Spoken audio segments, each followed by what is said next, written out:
அனைவருக்கும் தமிழ் வணக்கம். 2040 டெக்னாலஜி நிறைந்த காலகட்டத்தில் காதல்ன்றது சாத்தியமானு கேட்டிங்கன்னா அது சாத்தியம்னு சொல்கிற படம் தான் லவ் இன்சூரன்ஸ் கம்பெனி. இந்த படத்தோட ரேட்டிங் வந்து பார்த்தீங்கன்னா 5க்கு நான் வந்து 3 தருவேன். இதை ரிவ்யூவில் போட்டு அவ்வளோ மோசமாக அடிக்காங்க. பட் அந்தளவுக்கு இது மோசமான படம்லாம் கிடையாது. இது வந்து பார்த்தீங்கன்னா பெய்டு ப்ரொமோஷனும் கிடையாது. நான் இந்த படத்தை பார்த்துட்டு எனக்கு ஜென்யூனாக தோன்றது தான் நான் இந்த வீடியோவில் நான் சொல்கிறேன். இந்த படத்தோட கதையை ஆல்ரெடி ட்ரைலர்லேயே சொல்லியாச்சு. ஆர்கானிக் உலகத்தில் இருக்கிற ஒரு பையனுக்கும் டிஜிட்டல் வேர்ல்டில் இருக்கிற ஒரு பொண்ணுக்கும் நடுவில் ஏற்படுற இந்த காதல் தான்.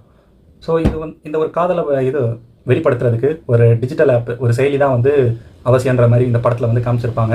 பட் ஆனால் அது எதுவுமே கிடையாது.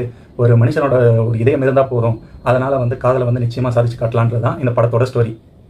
இந்த படத்தோட வில்லன் யாருன்னு பார்த்தீங்கன்னா எஸ்.ஜே. சூர்யா. செம பிரமாதமாக நடிச்சிருக்காரு. செம பெர்ஃபார்மன்ஸு, கிட்டத்தட்ட படத்தையே லிஃப்ட் பண்ணியிருக்காரு. இந்த படத்தோட ஹீரோயின் கிருத்தி ஷெட்டி. அவங்களுக்கு இது முதல் படம் தமிழில். இந்த படத்தில் அழகாக நடிச்சிருக்காங்க. அது மட்டும் இல்லை, இந்த படத்தோட மிகப்பெரிய ஆசட் ரவிவர்மன் சார் தான். சினிமாட்டோகிராஃபி அவ்வளோ பிரமாதமாக விஷுவல்ஸ் எல்லாத்தையும் பயங்கரமாக கேப்சர் பண்ணியிருக்காரு. விஎஃப்எக்ஸ் அற்புதமாக பண்ணியிருக்காங்க. இதெல்லாம் தாண்டி முக்கியமான விஷயம், அனிருத் ரொம்ப இம்ப்ரூவ் பண்ணியிருக்காரு. அவரோட பேக்ரவுண்ட் ஸ்கோரும் சரி, பாட்டும் சரி. முக்கியமாக அந்த ரெட்ரோ சாங் ஒன்று கூட்டிகிட்டு வந்தார் பாருங்க, எனக்கான யாரும் இல்லையே சாங். தேட்டரே பிளாஸ்ட் அப்படி இருந்துச்சு. படத்தோட இன்டர்வலில் அண்ணாமலை படத்தில் வர மாதிரி பிரதீப் ரங்கநாதன் இதில் ஒரு சபதம் போட்டு காட்டுவார். அதுதான் வந்து கிளைமேக்ஸில் ஜெயிப்பார். இதுதான் படத்தோட கதையே.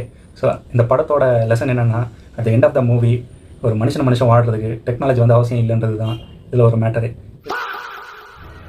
இதை தாண்டி இன்னொரு விஷயம் என்னென்னா, இந்த படத்தில் வந்து ஏஜி வந்து குறிப்பிட்டிருப்பாங்க. அது ஏஜின்றது பார்த்தீங்கன்னா artificial general intelligence. So artificial இன்டெலிஜென்ஸ்ன்றது வந்து பார்த்தீங்கன்னா 3 வகையான காலகட்டங்களாக பிரிப்பாங்க. அதில் ஒன்று பார்த்தீங்கன்னா ஏஎன்ஐ. இப்போ நம்ம அதை தான் வாழ்ந்துட்டுருக்கோம். ஆர்டிஃபிஷியல் நேரோ இன்டெலிஜென்ஸ், மனுஷனுங்களுக்கு கீழே வேலை செய்யும் ஏஐ. அதுக்கப்புறம் வந்து பார்த்தீங்கன்னா ஆர்டிஃபிஷியல் ஜெனரல் இன்டெலிஜென்ஸ், மனுஷன் எந்த லெவலுக்கு வேலை பார்ப்பானோ அதே லெவலுக்கு ஈக்குவலாக வேலை பார்க்கும். அதுதான் படத்தில் டிஸ்கிரைப் பண்ணியிருப்பாங்க. அதுக்கப்புறம் ஏஎஸ்ஐ, ஆர்டிஃபிஷியல் சூப்பர் இன்டெலிஜென்ஸ், மனுஷனோட கேப்பபிலிட்டி மீறி வேலை செய்யும். அதுதான் வந்து ஏஎஸ்ஐ. அதுக்கான காலகட்டங்கள்லாம் நமக்கு இன்னும் வரல. ஸோ இன்னும் நம்ம ஏஎன்ஐயில் தான் வாழ்ந்துட்டுருக்கோம். ஸோ இதுக்கேற்ற மாதிரி அடாப்ட் ஆகும்.